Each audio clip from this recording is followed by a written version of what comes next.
I did not have sexual relations with that woman. Yes or no? Did you ever take banned substances to enhance your cycling performance? Yes. I had no prior knowledge of the planned assault on Nancy Kerrigan. I am deeply sorry for my irresponsible and selfish behavior I engaged in. Hey everybody, welcome back to Oops the Podcast. I am Giulio, joined by Francis. Francis, how you doing? Swell and well. Swell and well. Love it. How are you? I'm good, dude. I'm good. I was thinking about something and I wanted to ask you about it. Yes. That is the nature of what we do. So I'm glad that I have that. Good. My question to you, what is your policy regarding posting stories on your Instagram story for people's birthdays? You mean saying happy birthday to them? Via your Instagram story. Yeah, I don't do it. You don't do it. I don't know where that came from. I don't mind it. I honestly don't mind it. I think it's a nice thing. Yeah. No one's ever done it for me, which doesn't really bother me. Really? And I don't do it for people. Oh, interesting. Well, I don't know. I guess. Because, I remember. Let me tell you this. Yes, I dated a girl once who had a lot of friends, and she would. I remember there was a period where, 7 of her friends had birthdays in like a 2-month span, and she was just putting together these 10 slide, fucking collages for everyone's birthday, and it took so much time. And I was like, Jesus Christ. I know. What are we doing here? I know. What are we doing? I know. Seriously. And that's the thing. That's the point is, where does it stop? Because it's like you have your close friends, but then by not putting one of somebody else, does that make them not a close friend? Because this is what was happening. This is bullshit. And another time, like, for example, one friend who's a good friend and one friend who's less of a good friend, and they have the birthday on the same day.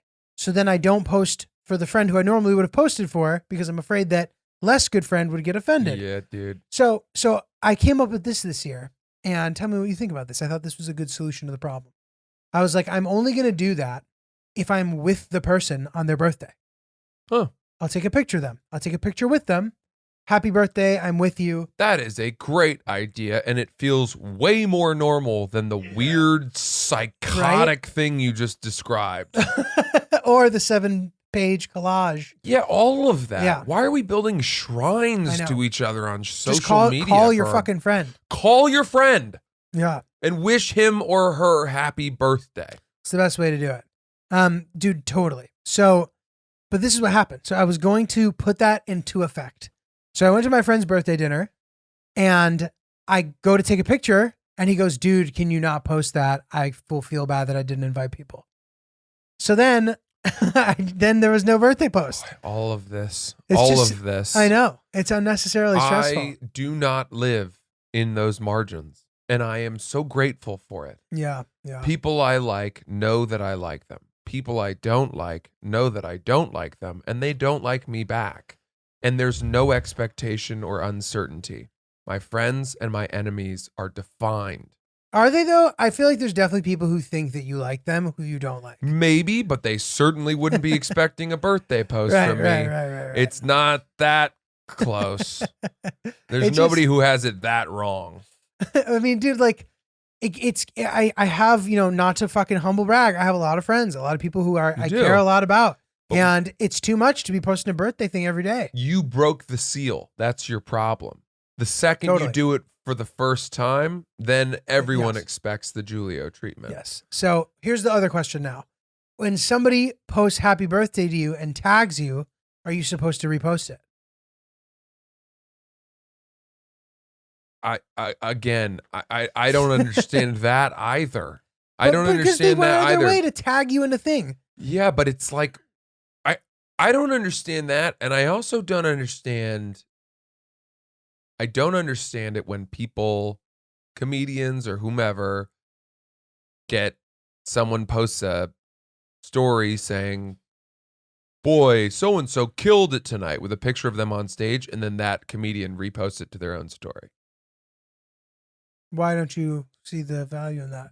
Because why does the comedian need to show everyone that someone who came to his or her show loved them? That feels so narcissistic to me. Why are you proving that people had a good time? Why you know? Right. So I think this is what I would say to that.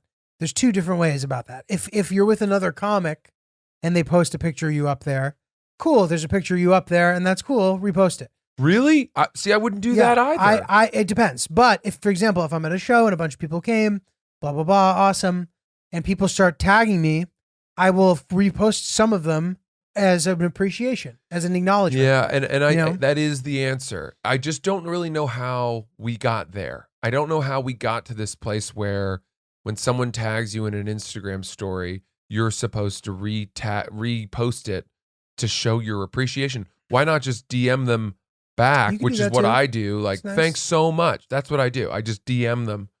That's nice. And I'm like, that's so nice. Thank you for coming. Or I think, that's a good way to do it too. And I love it. I love it when people post a story of an episode of our podcast and they say like, this is so funny. You got to check this out. And then sometimes I get the marketing strategy of reposting that to say like, hey, look, people are enjoying this. You might too. Swipe up, whatever. Right. And it's also just a way to post about the pod. You know, sometimes it's like hard to have an angle.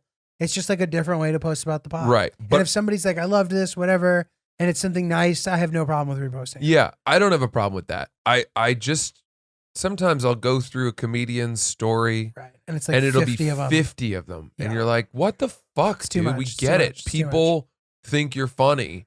You know, aren't you secure in that knowledge though? Why do you need to advertise that? Do you think that's what it is? They're papering. I feel like there's Instagram. a chance that they are going too far in the direction of, I need to show these people that I acknowledge them. So I'm going to repost it. If I repost one, I have to repost Comedians aren't that appreciative. It's all part of the look at how many people are stroking my ego. I've never thought that, which is, and so it's interesting to hear you say that. Like, well, granted, I do get annoyed if it's just like 50 of the same thing. Check this out. It's the same thing, every single one. That's obviously annoying, but never have I been like, this guy's trying to show me that he's. Okay. Well, let's go back to the birthday thing. Okay. If 20 people post an Instagram story of you saying happy birthday to my favorite guy, Giulio, and then you were to repost all of those things, mm-hmm. I would just be like, Giulio, we get it. It's your birthday. But what if each person's posting a unique photo of me with them, and then it ends up being this nice collage of pictures of me at different points in my life, which is a valuable thing to be posting? Why wouldn't you just screenshot all of those and save them for yourself? You could, but then why post on Instagram at all? Why ever post a picture on Instagram then? Well, I think the idea of posting an original photo or whatever on Instagram is very different from reposting something that someone else has posted about you. Mm-hmm. I'm not saying it's wrong. I don't really know where, to your point, like I don't know how we got there. Right. And I don't know. Because that became a normal thing. And I don't know once where. You repost one, you have to repost them all, because then your friends will be like, oh, like, why'd you repost this one and not mine?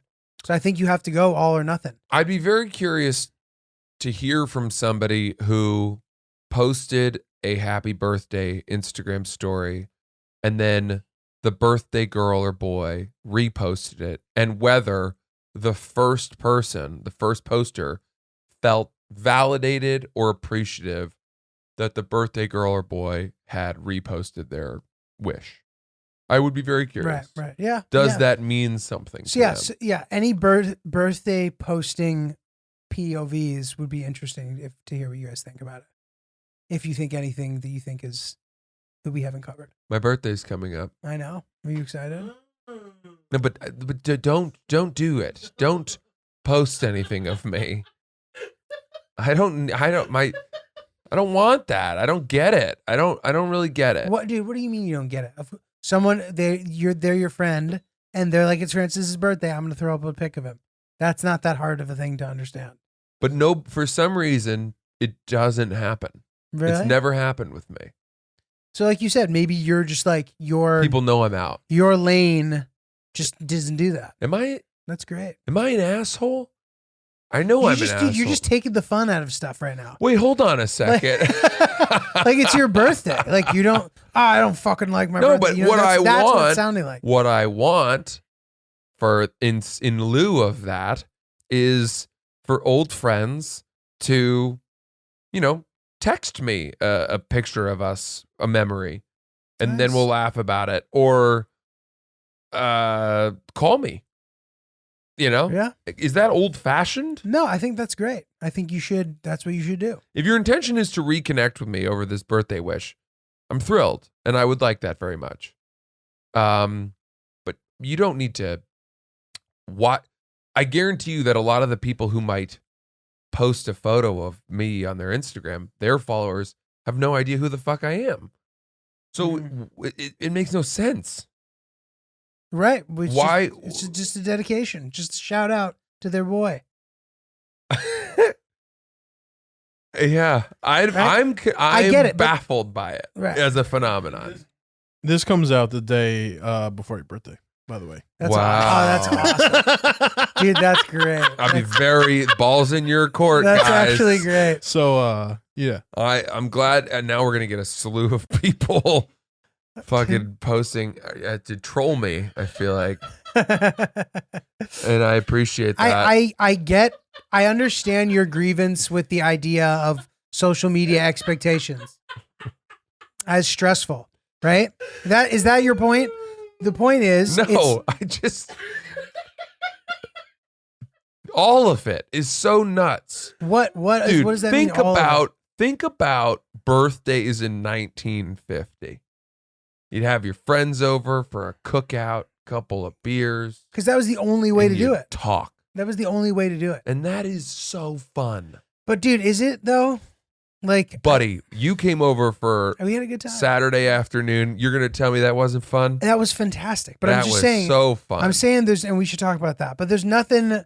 I don't think there's anything inherently wrong with being like "Happy Birthday, Francis," throwing it up there. It's not as if I would get angry or feel slighted if somebody did that. You mentioned that you had worries that if you didn't do it for certain people, they would feel slighted. Right. And that to me, it's too much. Sucks. Agreed. That's pressure. Agreed. And mind games. Dude, definitely. Over something that's very trivial. Right. And it shouldn't be something that should be read deeper into. It shouldn't be a thing. Now, there are exceptions.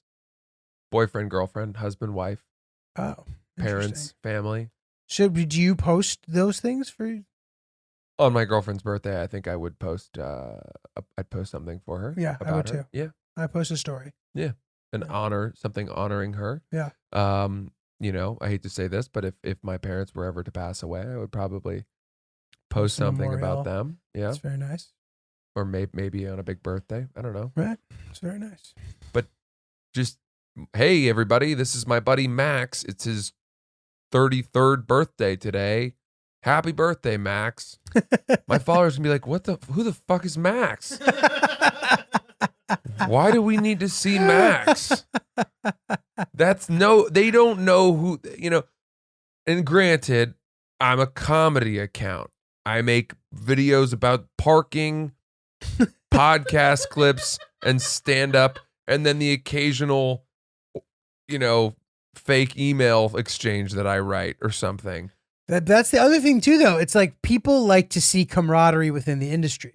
So then, one might argue that posting something of a comedian friend is something that your followers do want to see. I have another bad answer for this that you're going to hate. And I could sense you getting a little annoyed. I'm not annoyed. You're not annoyed. I'm actually not annoyed. Sometimes when I see that, I see it as, look who I'm friends with. It's clicky and it's I know. It's status binding. Yeah, no, totally. I know. And I'm like, I see right through you, you fucking, 11th grader. No, I do totally. You junior at the cool table. But trying to show everyone that you're at the cool table. Dude, totally. But the question is a valuable one. It's like, that is true. And like anytime I'm with a comedian who's like does well, I'm always like I'm like, is this weird if I'm posting a picture? Mhm. Because of that. Mm-hmm. However, is there value to showing, the people who follow you having camaraderie with other comedians who they know?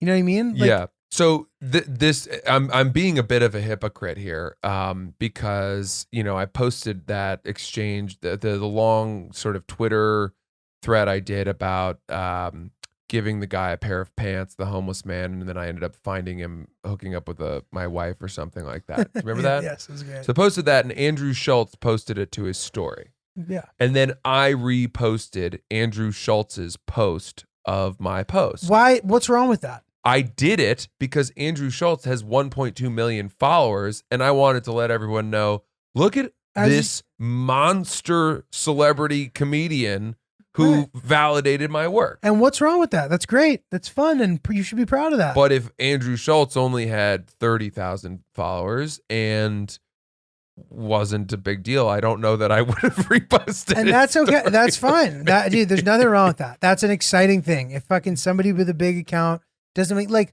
it's important to not underplay the little wins. Fine, the little but victories. I still felt weird doing it. I know. I felt weird doing Clout that. chasing, dude, totally. Being like, look, everyone, look at my trophy. Look who gave me the nod. Dude, absolutely. I felt weird doing that. Yep, I understand. And same. And it's too bad. It's too bad that it has to be something that's thought about that much. Yeah. It's a good question, dude. It's a good question. But, I got to tell you, a question like this would be a lot easier to handle in my bird dogs. I hate to say it. I'm having You're a hard sweating time a little bit and you're figuring out here. the nuances of this debate. And part of the reason is that I'm not wearing my bird dogs, and I wish that I were. Dude, they're a comfortable pair of pants. They that's for are damn sure. so comfortable, and the underwear doesn't ride up, which is another thing that contributes to discomfort when your underwear is not attached to your pants as it is with the bird dog's pants. Built-in underwear liner, extremely comfortable.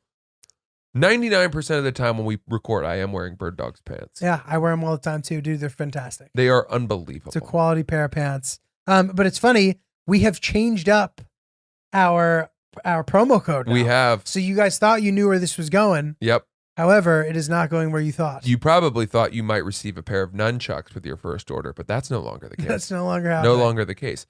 Now, with your first order of bird dogs, if you use the promo code OOPSMeats, one word, OOPSMeats, you will get a charcuterie board with your bird dogs. Which I gotta say, that's a much more practical thing to get. Sure is. That's like when you're a member of the casino club and you get to pick what you want with your points. Nobody picks, you know what I mean? You're picking the charcuterie. That's right. Over the weapon. That's right. But we love the nunchucks, but they're retired for now. Yeah, that's right. Get your meats. Yeah, and get your Oops bird Meats. dogs. Oops Meats, birddogs.com. Promo code Oops Meats today. Throw a party. Throw a party for your birthday. So, dude, speaking of which, you had a nice little shindig over I sure here did. the I sure other did. day. I sure did. That was fun. Francis and I had a moment where we were joking about how every time we drink together, we were just like, oh, dude, you're you. And then Francis is like, no, dude, you. And then I'm like, no, dude, you. Becomes this shoulder shaking. I'm like, this is your vision, dude. And Francis is like, dude, with it. He's like, we do this every fucking time. We rehash how appreciative we are of one another. And Giulio goes, it's a good thing. And I was like, touche. You're like, shut up, dude. Nothing wrong with voicing appreciation. Dude, it's funny because I remember at one point I stared down at my drink and it was just alcohol with lime shards in it. Little lime filaments. Which Francis called me out for last time. And I just looked down and I was like, God damn it. And I just accepted that that's who I am. Yeah, but you sipping. didn't get too tuned up on Saturday because you were heading to a comedy spot. I was heading to a show, but that's not why. I just didn't. I had a couple. Yeah, but I at one point I said you want another, and I think you were I got a show or something. I think it was on your mind. Good for me, dude. We had a conversation about how much it sucks to drink a lot during the day and then have to sober up for a comedy show. True. So yeah, I guess maybe it was a conscious decision. I never got over the hump too hard where performing was was difficult. But dude, it felt like a day back in the day. It was so fun. It was odd, but it was a good time. You know, I one of the things that's so fun about having the small guy. First of all, we were up on the roof deck that I have, which is our first time using it. Really? And Was christening it? for people, yeah. Got it. And the weather was like right on the border of being warm enough, but not quite. Yeah. The girls needed blankets. Girls needed blankets. Guys pretended to be comfortable when they actually weren't. I took some mushroom chocolates. As did I. I didn't know if you wanted to share that or not. That's fine, yeah. Yeah, we took some mushroom chocolates. We took some mushroom chocolates. Some boomers. We took a few boomers, nothing crazy. But I'll tell you this, Giulio, this is something that was tough for me. You have often complimented my abilities as a host. And because you have been so effusive about my host ability, I now wear that badge with pride. I've set the bar high. And I you. lean into it.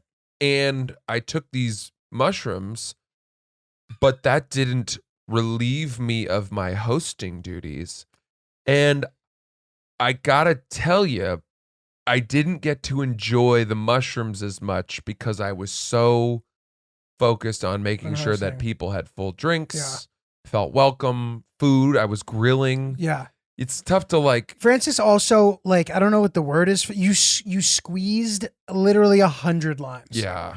Francis was manually squeezing limes. I had a juicer. It was crazy to watch. Like, I was making pitcher after pitcher of fresh squeezed lime margaritas. There was a lime Spicy graveyard that looked like a fucking junkyard. Mezcal margaritas, spicy mezcal with Scotch bonnet peppers from Jamaica. It was delicious. And they were amazing, and it's an amazing cocktail great. to have, and it's one of the reasons people like enjoy coming to a party if there's really good cocktails, and everyone was excited about it. It elevates the party. Unfortunately, when you're halfway through a mushroom trip, squeezing limes, not to mention I had some paper cuts on my fingers, Oh, yeah. is the quickest way to ruin a perfectly good trip on mushrooms or whatever feelings you're getting from that. Yeah, interesting. You know, being industrious through drugs is not fun other than Adderall. That's true. You must have taken more than me. I didn't like, it didn't affect me too much. I felt it enough, but I Either kept way. pushing that, whatever that feeling was in my mind, I kept pushing through it.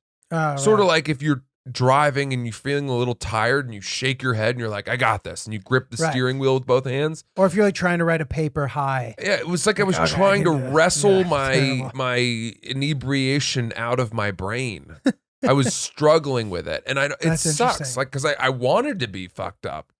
Yeah. But I also needed to stay focused and on point for the hosting stuff.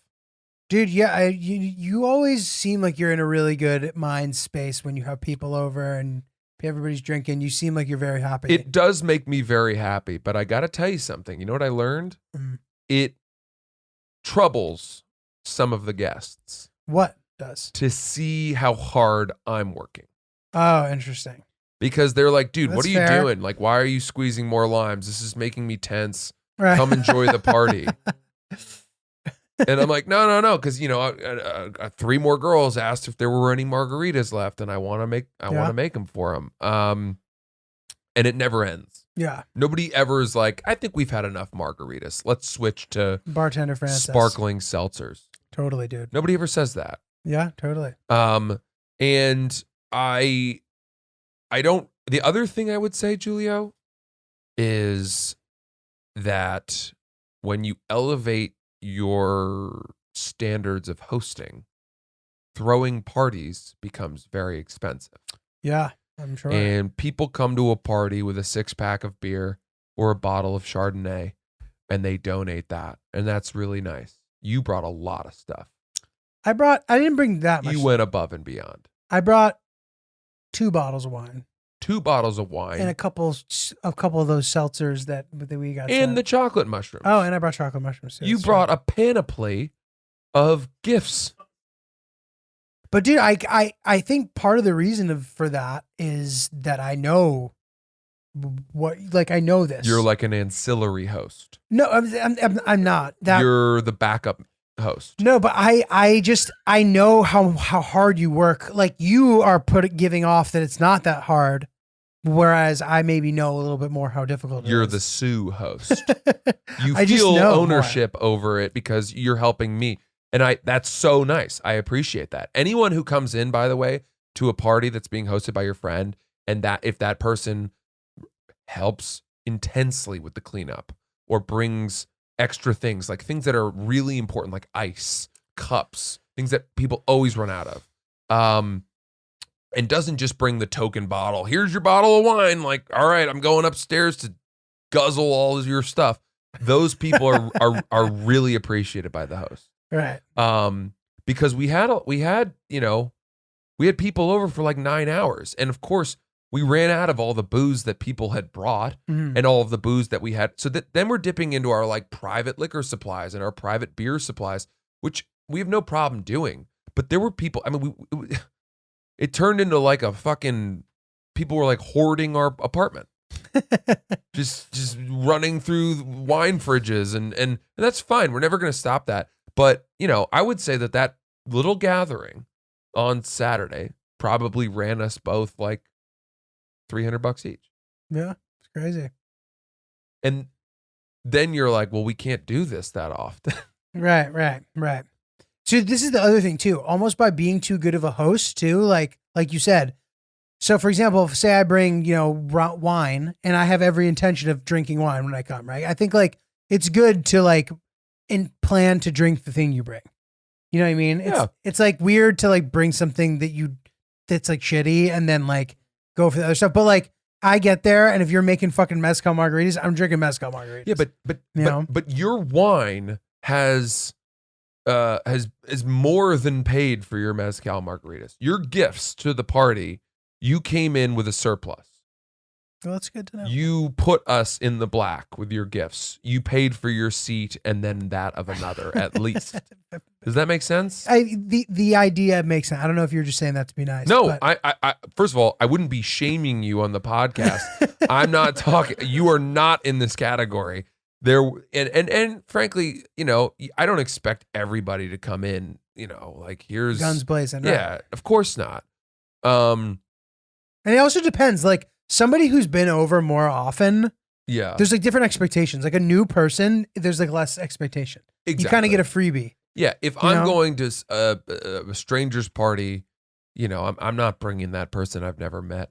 Right. You're not bringing Casa Azul. A bottle of tequila, 4 Capri Suns, and 6 lines of Coke. I'm not serving them the colors of the rainbow as my entrance fee. That's a good point. So, you do your token 6-pack or your bottle of rosé, and then you're good to go. Yeah. And most people, that's fine. That's like when you go to the that's like when you go to the Frick collection and they're like, there's a suggested donation of $10 and you give $10. You just did the bare Dude, I give minimum. $1 in that situation. I've underpaid that. I give $1. Yeah. I know I'm a member I don't know if you can do that at the Frick. I think the Frick you might have to They pay. now have an entrance. They changed it, I think. Yeah. But like at the too many people like us were abusing that. But policy. at the Met, if you're from the tri-state area, you can pay whatever you want. And I would pay $1 until I joined. Interesting.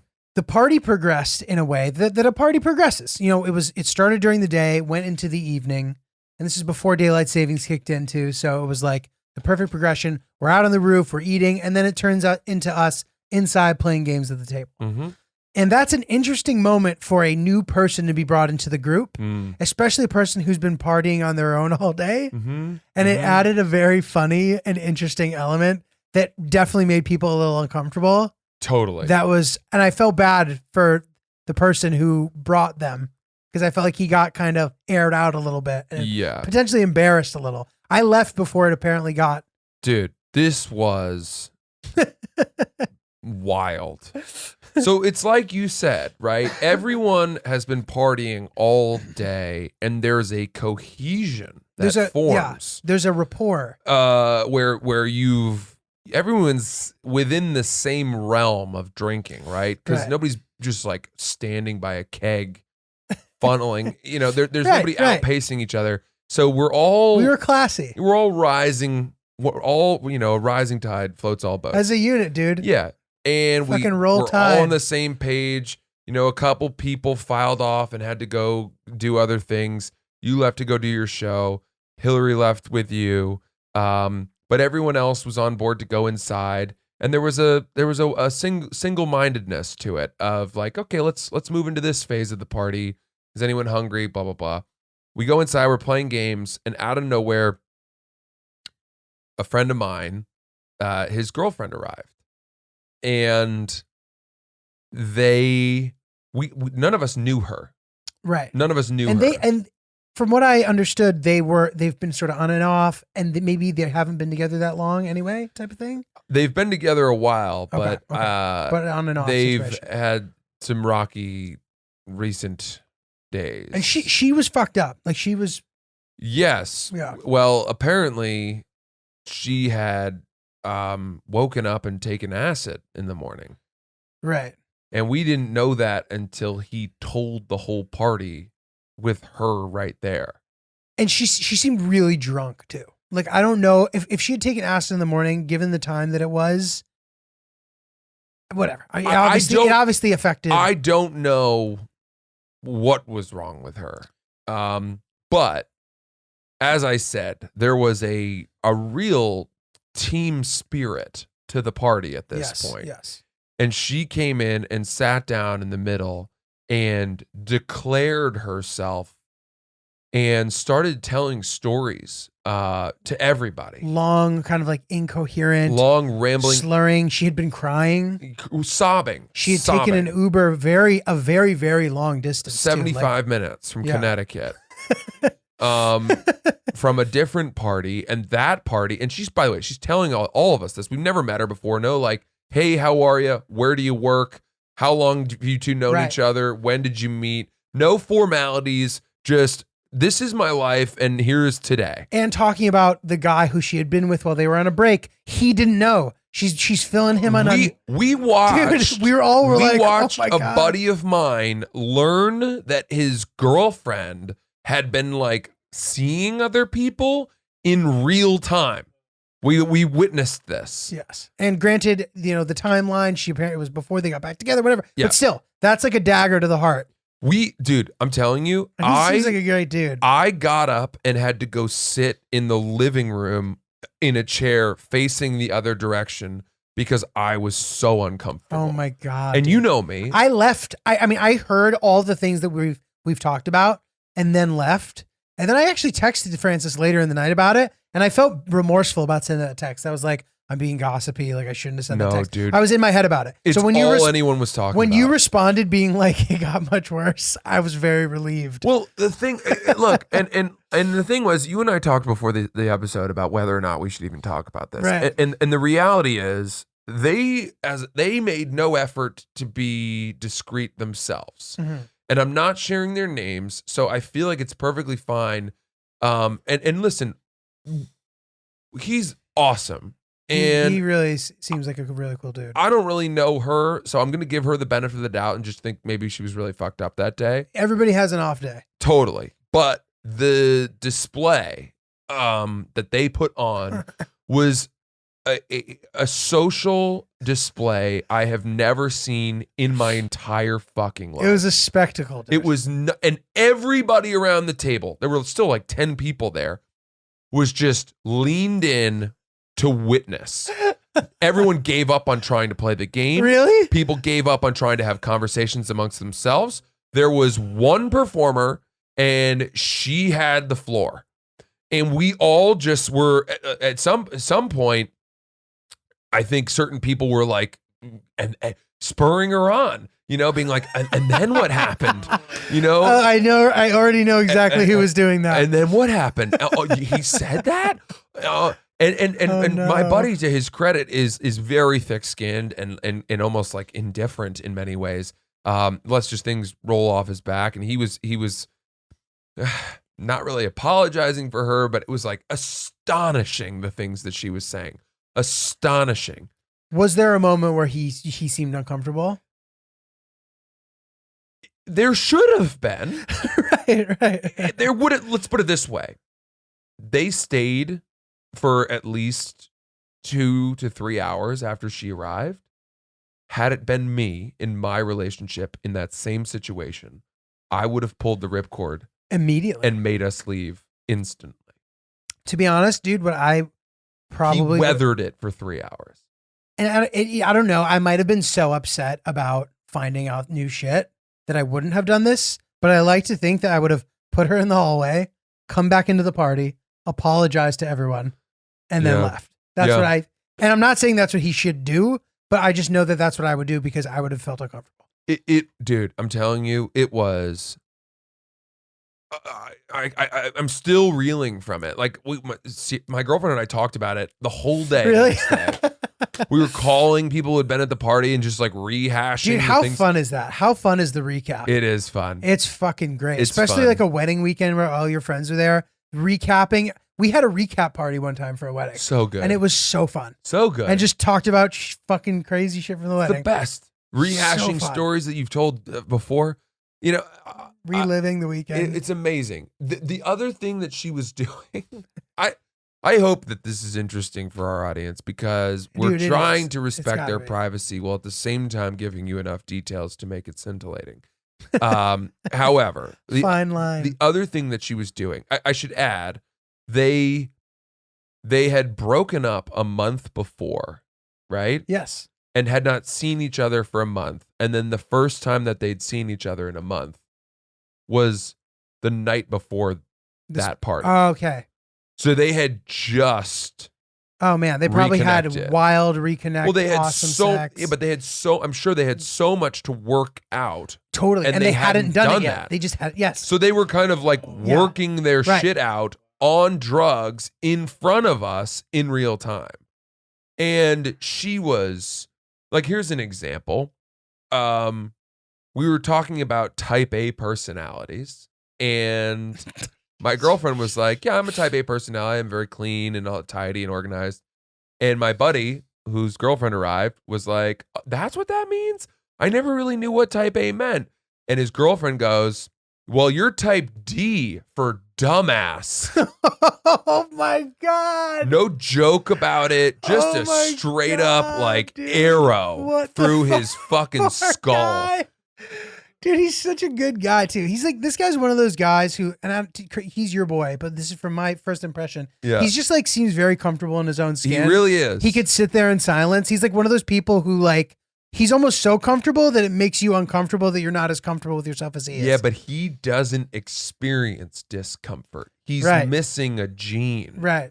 It's not as if he's like learned it. It's a gift. Yeah, it's no, just totally. Always it's naturally occurring. Way. Yeah. And honestly, dude, some of the great comedians I notice have that personality. Totally. You know what I mean? Yeah. Like, Eric Andre's like that. He's like that. Hannibal's like that. Yeah. Somebody who can put themselves in really uncomfortable situations and just let it fly with no thought of like, is this embarrassing? Are there going to be repercussions for saying this? Whatever.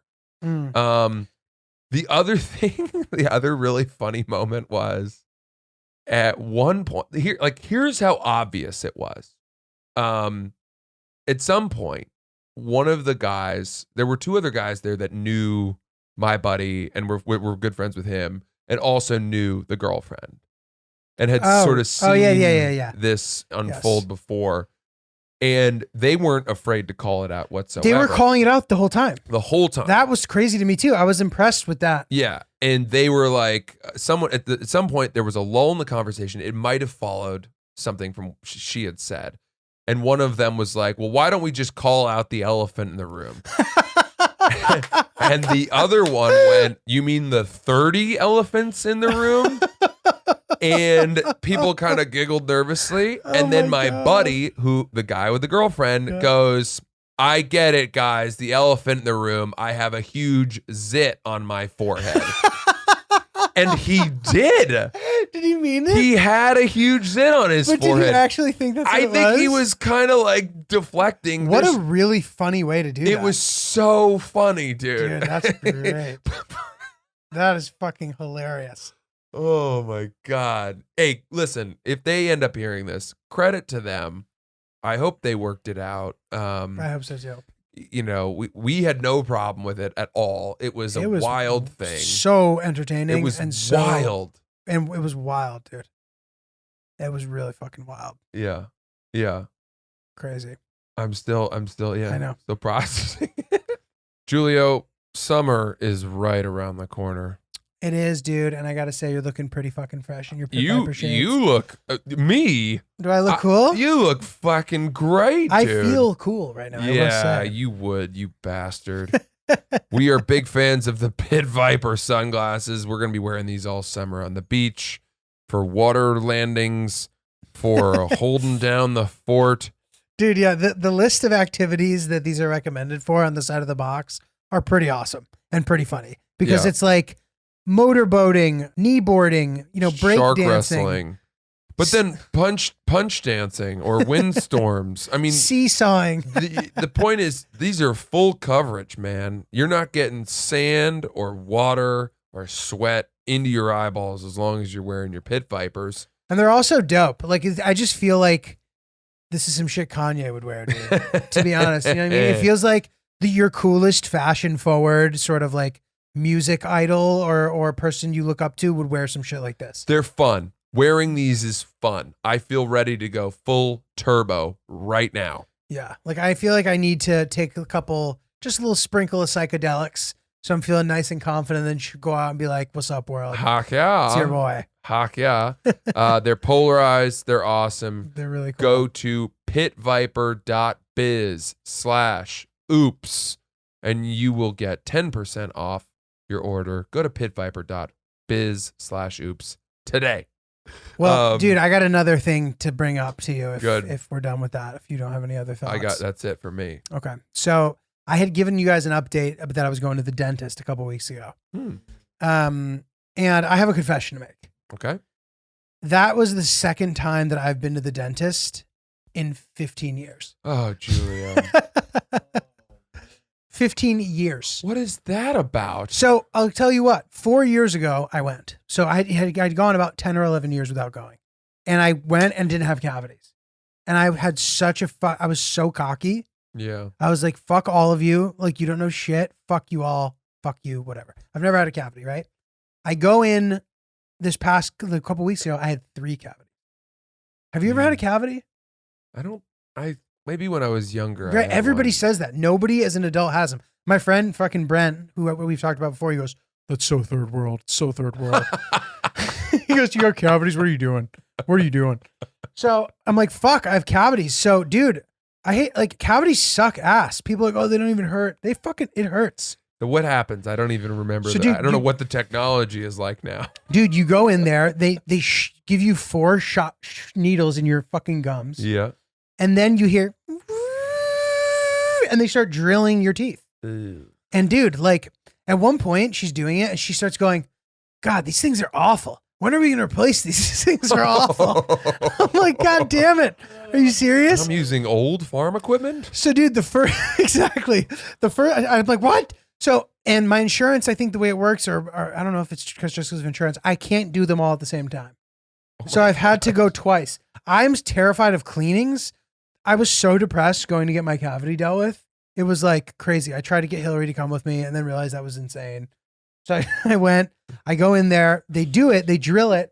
And at first, dude, the cavity actually hurt less than the cleaning does. The cleaning hurts me. It's like sensitive. No, it's uncomfortable. I'm with you on that, on the cleaning. It sucks ass. Cleaning has changed. Teeth cleaning have changed. Now it's this excavation with the hooks and... Dude, it's terrible. You get some people who are a little sympathetic to your mouth and then they don't go as hard. And then there are other people, dental hygienists, who come in and are taking out their day on your mouth. I know, especially when they start testing like the fortitude of the tops of your teeth. Yeah. And they hit those sensitive spots. I hate it. Dude, it is terrible. So, and especially like when at least the hygienist is usually gentle, then the dentist comes out and he's fucking like cracks his fingers and starts going to work. Dude, so the second cavity hurt so much while she was doing it. She had to shoot me up with more. And even then it kept hurting. And it was just like, I have to go back for a third one. It was so traumatizing. I'm flossing every day for the rest of my life. Yeah, that'll be a wake-up call. That'll tell you to fix your teeth. But dude, we don't talk enough about the ingenuity of dentistry. The fact that they are able to drill my teeth, fill them with tooth-colored whatever the fuck, and I can walk out of there and eat 5 minutes later. It's amazing. With no blood or anything. It is absolutely insane. Yeah. What the fuck? Is. Well, think about this, dude. I mean, in our lifetime, I think, I don't know exactly when this happened, people get these veneers now. I know. Where they have perfectly straight, incandescently white teeth. Dude, we have comedy friends who've done that. I don't know if that's a thing. You're not supposed to say who it was. I got no problem with it. You can tell who has veneers and who doesn't. No, you're right. They're neon. Because now you have new teeth. Yeah, you're like, why? God forbid that person goes to a blacklight party. They look like different people. Yeah. But it's still unclear to me if when you get veneers, if, for example, when you go for the cleaning, if you still feel it or not. Because I'm thinking I'm going to fucking get them one day, dude. If it means that I don't feel the cleaning, or if it's easier to deal with veneers than real teeth, I'm getting fucking veneers. I think veneers do cut down on the sort of human decay and the likelihood that your teeth will something bad will happen to them. I think because it's all artificial. Right. You know, I think my guess is that at worst you're still at risk of gum problems and gum disease. But, you know, as far as the teeth themselves, you've armored them with this. Whatever it is. Right. To put them in, do they literally? I think they just shave your teeth down and then put new ones over it, right? Yeah, I think so. I don't think it's that comfortable. Fuck, dude. God. Chris is looking at graphic imagery of veneer processes. Oh, is that what it is? Dude, that's crazy. Huh. Well, dude, yeah, like fucking, if you're gonna floss, this is a perfect time to plug it. Don't half-ass it. Don't half-ass the flossing. Get in there. Don't half-ass anything, really, but especially flossing. I mean, seriously, you got to get every tooth, and you got to get each side of the gum on each tooth. If there's anything I've learned from my friends over at Don't Half-Ass Anything, even if it feels like shit. Yeah, they are a phenomenal group of guys, lifestyle brand. Check out their website, don'thalfassanything.com. They're going for it. Yeah, where you might imagine you'll find a bunch of stuff of people who are going for it. They are. They're on their way it. up Half Dome. They're working on that big trip. They love to adventure. They love to be outdoors. They've got some really cool blogs and some pieces that you can read and awesome photography. And honestly, if you're just like feeling shitty and not energized, like this, it's like kind of a good positive vibe, the whole website. It might get a little wind in your sails. They're the most positive people I've ever seen on the internet. Literally. They make me feel bad for not being them. The way that they are. I love the Kool-Aid they're drinking. I love what they're selling. They have fantastic merch. You can get 15% off their merch store right now if you go to don'thalfassanything.com and use promo code OOPS15. Yes. Check out their Instagram as well. They're awesome. Don't half-ass anything. Here's something I wanted to ask you. Please. So we talked somewhat about the mortality of our parents, our grandparents. Man.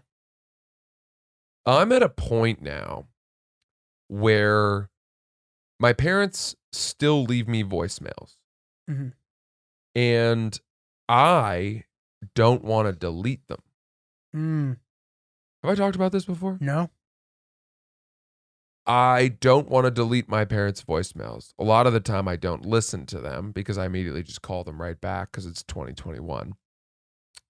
But I have all these voicemails from my parents, and my thought is that if my parents pass away, that will be something I can listen through. Wow. How sad is that? Yeah, dude, I don't even know if I'd be able to even listen to them. But it's funny you say this because I think with our powers combined, we'll come up with a really good solution to this. Because I save voicemails. I've saved all the good voicemails I've ever gotten. I still have them. Really? And what I do, and because I've had the same phone number, they kind of like transfer over. But when my voicemail box starts to get full, you can send your voicemails to your email and put them in a folder. See, that's what I should be doing. That's what you should be doing. I want that's nice. Audio book length compilations of my parents' voicemails, even if they're just short. A lot of the time my dad calls, he's like, Fran, it's Dad, bye. That's all he leaves me. And after he's gone, after he's shuffled off his mortal coil, I would be so happy to hear those voicemails. Yeah. One after another. Jesus. And This is like making me emotional. I'm dude. sorry to No, get it's okay. heavy, It's good. but the thing I would hate the most is if that I deleted a huge trove of voicemails from my parents, and then God forbid the next day something happened, I would be devastated. I know. So what is the age at which you need to start preserving things from your parents That's it. for Crazy. them? I'm literally, as you're saying this, I'm thinking about how much footage or whatever that I have. Probably not as much as I would like. I don't know, man. I think it might end up being one of those things where it's good to collect it because you want to have it, but you might not go listen to it as much as you think, which might be too You painful. might be right. Dude, I'm getting to the point where I can't even watch things about like old people, like that movie, The Father. I can't watch that. I'm not going to watch it. Mm-hmm. I can't watch that stuff about like parents losing it. You ever see the movie Amour? No. French movie. I think it might have won Best Foreign Film. Saddest movie I've ever seen.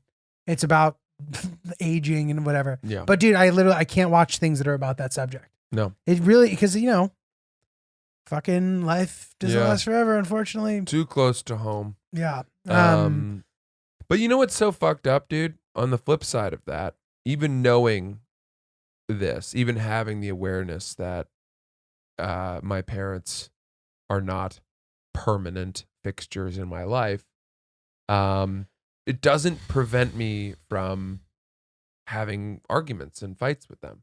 Mm-hmm. Well, that's okay. Yeah, but I get what you mean, but I'd rather spend these last years that I have with them in not harmony and gratitude for them than preserve 100 voicemails from them.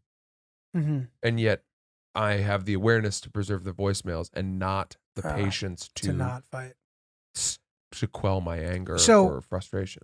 And I think it's interesting. The role that we play with our families is typically a unique one. Like you don't have that dynamic with any other group of people in your life. Right. It's almost like you're a different person, it can be weird. Mm-hmm. Do you feel that you are picking these fights, or are your parents, you have no choice but to pick the fight because you guys just aren't seeing eye to eye? I don't know the answer. So it's probably a little bit of both sometimes.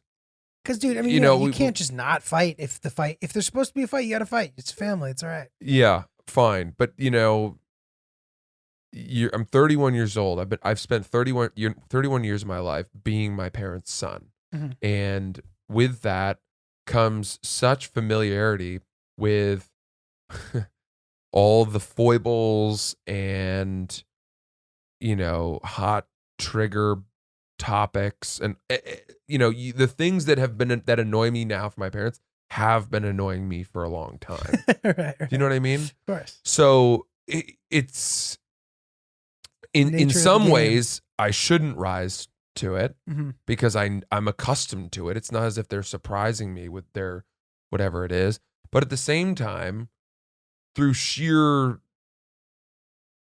consistency, it's like, why haven't we fixed this? And I know a lot of it is a me problem too. But I think family and parents annoy you by virtue of how often and how close we all are. Of course. It's tough, man. And dude, they're just like embarrassing too. I mean, there's so many ways to fight with your family. Yes. You know what I mean? Like I remember, do you ever go to that store Bodega in Boston? Yeah, the sneaker store in the cool thing. We may have mentioned it briefly, but just to remind our listeners, it's a store where you walk in, it's this like shitty little bodega. You walk up to the Sprite machine, it opens, and there's this sneaker shop in it. Yeah. So I took my parents there, and what does my dad do? He just starts embarrassing me immediately. And then, I'm 20, I want to be cool. And he puts on this like hat that I guess he thought looked like a train conductor hat. And he goes, "Hey, Giulio," across the store, and he goes, "All aboard?" And I was like, "Dad, Jesus." And then he starts doing it to random people in the store. He goes, "Choo choo." And these people are looking at him like, "The fuck out of my face." You know what I mean? I'm annoyed at him about that. You know what I mean? Yeah. I wouldn't be mad at him about shit like that now, but now the things that annoy me, I guess have evolved or are different. I don't know. I don't know where I'm going with that. But it's just your parents just know how to push your fucking buttons, dude. Yeah. You know? Yeah. Yeah. I got in a fight with my parents about news. Oh, really?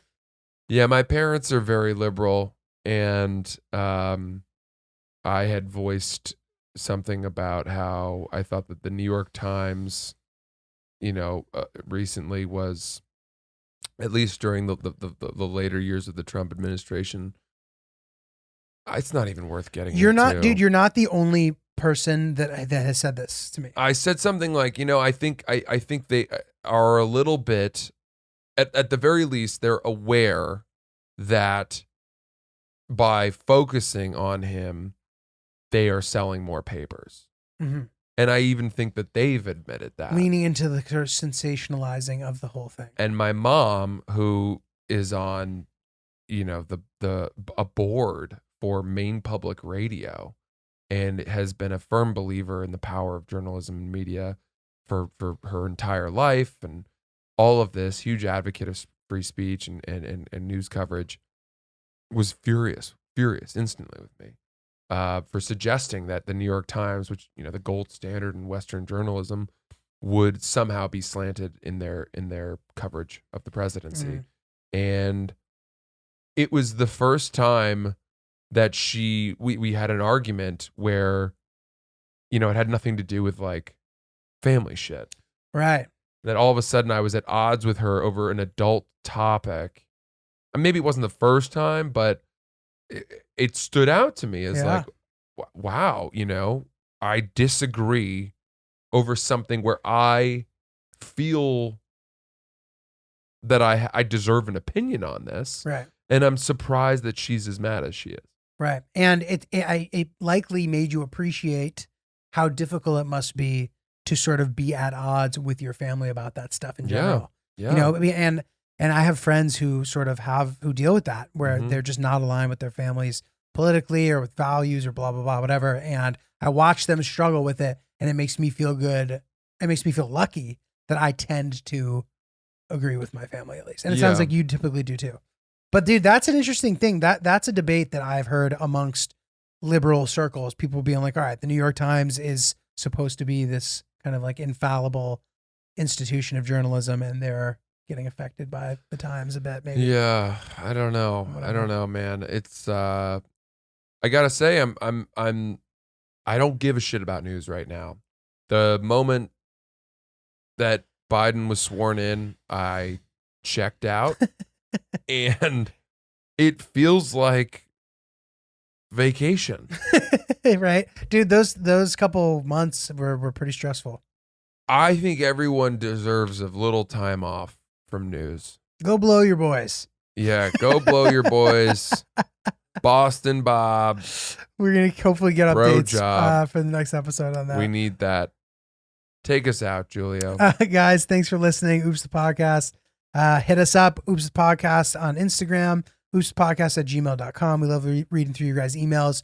We get quite a few, so if we don't respond right away, we will read them. We always do. And check out our YouTube. And I'm at Not Julio on Instagram. He's at Francis CC Ellis. We're doing a bunch of cool stuff and putting out a bunch of new cool stuff in the new year. So check it out. If you like this video, we have a bunch more. Just like and subscribe to our channel, and you can get all the videos you want. Oops.